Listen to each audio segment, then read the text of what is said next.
India amasung Pakistan LOC gi oiba mafumsing asida nongma kangdana nongmai kapnabagi oiba thawdoksing asi lebraktabana maram oiduna India gi maikeidigi hauji asi full scale war amagi damakta Misham Prajasing gi oiba drill sing haugadori maduda Manipur su yaurakli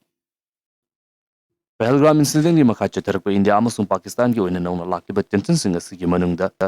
Indian Army singi maikeidigi Kashmir gi mafum kaya amada LOC gi manak nang leiba mafum sing asida thawdo aduda chenaba mioi sing fana magi damakta makal makha kya gi oiba operation sing chathari masigumlaba thawdoksing asigi manungda LOC da leiriba Pakistan Army amasung Indian Army singi marakta khutthongnabagi oiba thawdo asi yamna toisilakli nauna oirakliba India amasung Pakistan gi oina leiriba unkhanabasina maram oiduna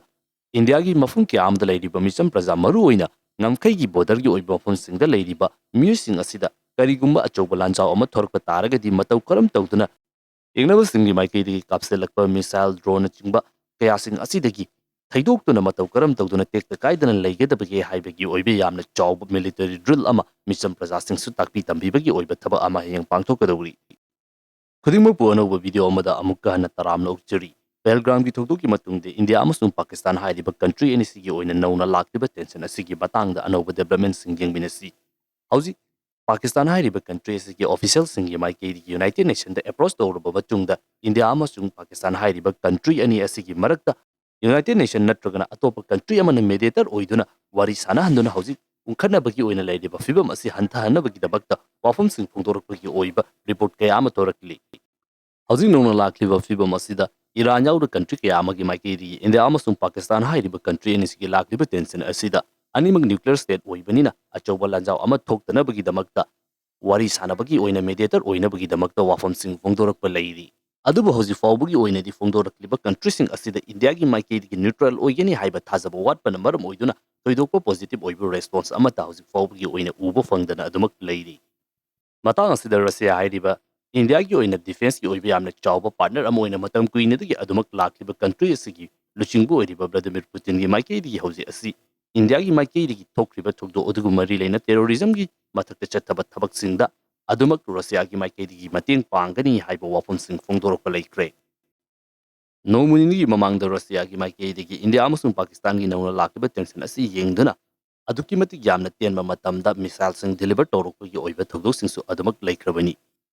Nakal amoromda hoji India amasung Pakistan gi oina leiriba tension asida lanjau ama thoktanabagi damakta United Nations amasung atopa makal kaya gi oina leiriba countries singi maikeidagi yariba makai hanthanaba phongdokchaba taragasu country anima asida nakaldagi la nama tawba matamda mathok taba polamsing amasung makal makha kya gi oiba mateng sing pangsinba leptri masigi makha chatharakpa ama oina hauji Pakistan hairiba country asida Turkey gi maikeidi makoigi oiba warship ama tharaktuna mafam asida dog tawduna yamna clear oiba message ama kakta karigumba India amasung Pakistan hairiba country asi lan thengnaba taragadi Turkey gi maikeidi gi Pakistan gi damakta lepli haiba wafam asi India da yamna mayek sengna khangalakli India amasung Pakistan hairiba country ni maki maikeidi gi makoigi oina military gi leiriba khusukolai sing photoktuna test tawba military exercise tawba amata leptri Pakistan gi maikeidi gi numit humni gi manungda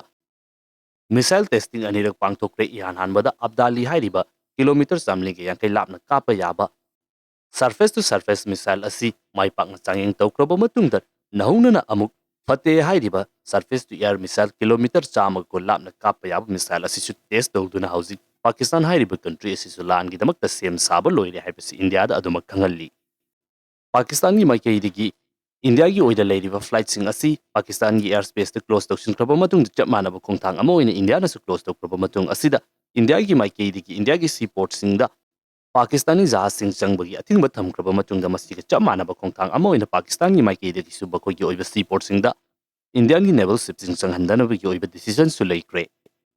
hauzik leirakliba fibam asida India gi maikeidi gi lan gi damakta sem sariba asida yamna chawba development ama khakta 1971 da thokiba India Pakistan gi oiba lanfam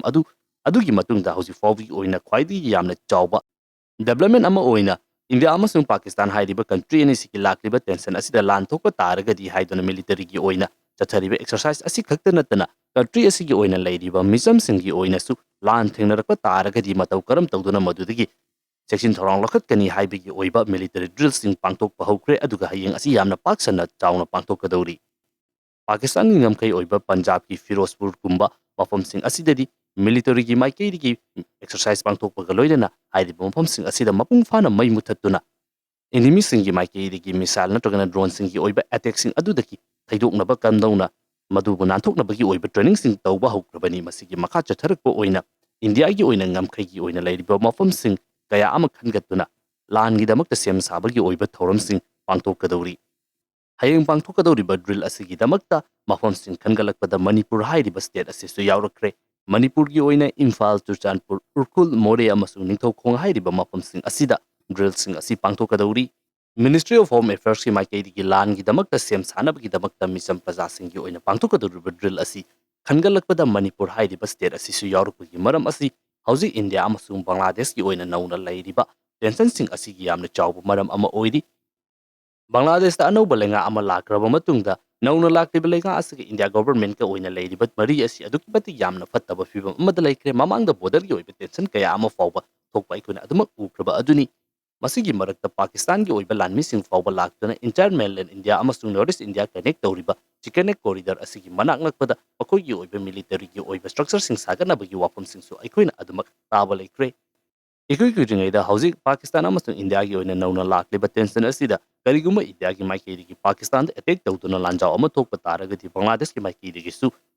India gi oina lairiba North Eastern gi region asibu attack tawduna hairi mawfam sing asi capture tawgadabani haiba wafam sing fawba Muhammad Yunus gi lenga kayamna nakna chatpinaba retired military general amagi maikei gi fongdokpo wafam su headline oina kiba aduni India amasung Pakistan gi oina ngasi lairiba tension asi laktringai gi mangjawnana matam kharagi mamangda India amasung Bangladesh ki oina lairiba relation asi kayamuk yamna kaitharaklabage haiba India gi fawbi kwaidi yamna advance oiba missile defense system ni haiba Russia ki import tawba S-400 missile defense system asi Northeast poraktuna Chicken corridor gi manak nakla deploy tawba haukibagi oiba tawdok sing laikrabaduni hauji lairiba fibam asida India Pakistan lan thokpa taragadi western thangbada Pakistan khaktaga lan thingnaba yaroi eastern thangbada Bangladesh haiba country asigasu two front war gi damakta sem saba hauji India gi maikei gi hauraklibani lakaduriba matam asida lan thorokpa taragadi India gi maikei gi two front war gi damakta sem sarakliba asida Bangladesh gi oiba angle adubu thingnanabagi dabaktani Northeast gi oiba state maru oiba boundary oiba mafam sing asida hairiba drill asi saruk yaharnabagi damakta honarakpada Manipur hairiba state asisu yawraklibasi hauji India amasung Pakistan gi oina nauna lakliba tension asida country animaki maikei gi yamna kanba military gi oiba thabak thong sing kaya ama chathanaduna thawdok macha macha nomai kapnabagi oiba thawdok sing thoktuna leiringai matam asida matamgi matung inna hairiba irang asi tamna tapna nemtakhigadra haibagi oiba expert kaya amagi maikei gi fongdoknariba wafam asida India gi maikei gi 1971 gi matungda khwaidigi yamna chawba military gi oiba drill maduda civilian sing fawba yauna training pirakpa asida India amasung Pakistan gi oina lanfam asi suksoi soidrabra haibagi oiba wang asi yamna kanna hangnarakli karigumma lanfam asi thokpa taragadi nakal animak loinamak awaba chithing phangani aduga maru oina India gi oina manungda leiriba India gi manungdadi leiraga Pakistan gi side ta leiriba kangbusing asiga India gi damakta yamna khanjaba kangbusing asiga gi marakta irang su thorakpa yabagi adumak oitokpa lei